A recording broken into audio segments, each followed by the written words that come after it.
Est-ce que vous avez déjà pris le train? Bon, j'imagine que oui, mais est-ce que vous avez déjà pris ce train? C'est la ligne à grande vitesse Océane inaugurée en 2017. Et si jamais tu as eu la chance de monter dedans, tu as peut-être remarqué cette toute petite lampe colorée toute mignonne qui a été conçue par l'une de mes designers préférés, Yona Vautrin. Sa lampe a réussi à être le premier objet à sortir d'un train français pour être édité pour le grand public. Elle s'appelle la lampe TGV et on va voir son histoire dans cette vidéo. C'est parti.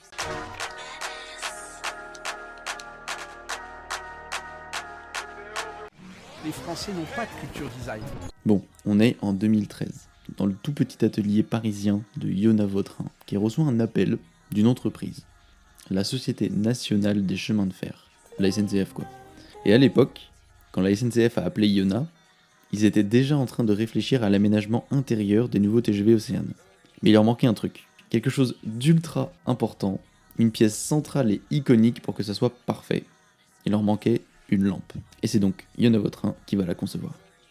Et directement après avoir accepté l'offre de la SNCF, la designer se casse faire une visite à la Cité du Train de Mulhouse. Et c'est cette petite escapade qui va être déterminante pour la suite du projet, car ça l'a inspiré pour la forme finale de sa lampe.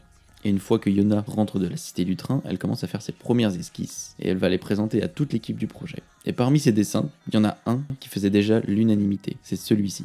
La lampe est assez élancée, avec deux grosses sources lumineuses pour éclairer chaque côté de l'espace. C'est un peu le même principe que les lampadaires qu'on voit habituellement sur les routes. C'est une forme en T, avec un corps central et une partie haute transversale qui vient loger les deux lumières. Et Yona avait déjà une vision de ce que sa lampe devait être. Ça devait être une présence domestique bienveillante. Elle voulait que quand on était assis à côté, on se sente comme à la maison. Donc une fois que ces croquis et le concept final étaient validés avec toute l'équipe, le projet avance, se peaufine, mais c'est là que les emmerdes industrielles commencent. Je m'explique.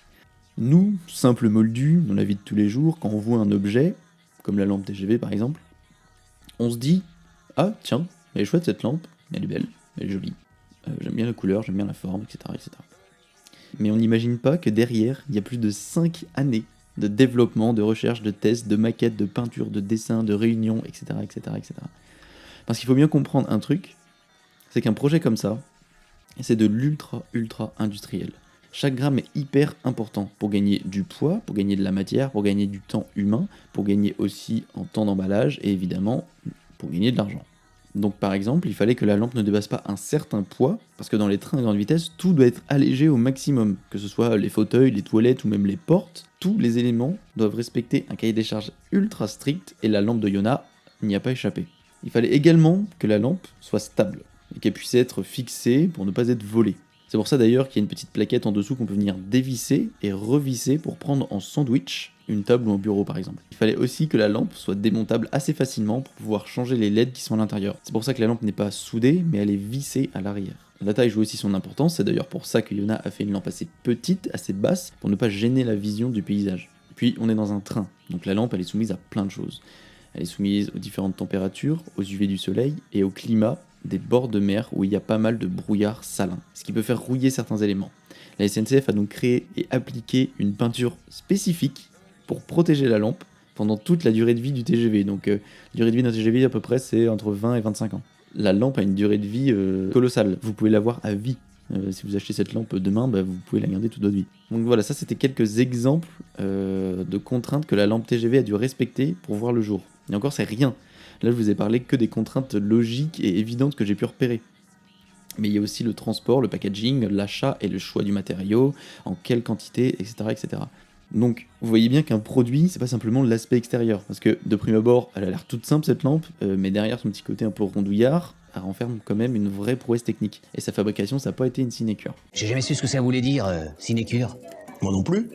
Quand vous comprenez pas, vous dites c'est pas faux. Comme ça, vous passez pas pour un glandu.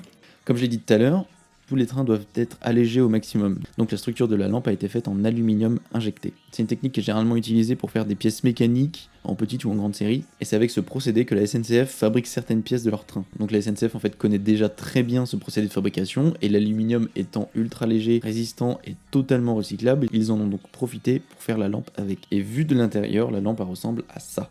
Donc quand on la démoule, c'est ça qui en sort. Et je sais pas vous, je sais pas ce que vous en pensez, mais moi je trouve ça ultra beau.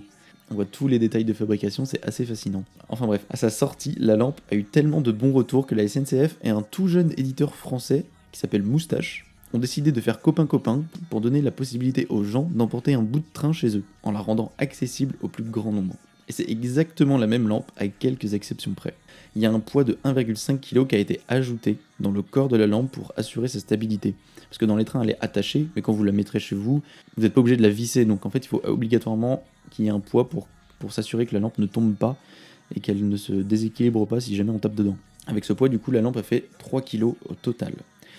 Et l'autre différence, c'est qu'il y a 3 autres couleurs qui ont vu le jour pour s'adapter aux intérieurs. Il y a donc la lampe rouge et la lampe bleue, qui sont les couleurs officielles que vous retrouverez dans les trains de la SNCF. Et les petits nouveaux, c'est le kaki, le blanc et l'anthracite. La lampe TGV est 100% fabriquée en France, donc son tarif va sûrement trouver le cul à certains d'entre vous. Elle est vendue au doux prix de 295 €. On confondrait presque avec la vitesse du TGV.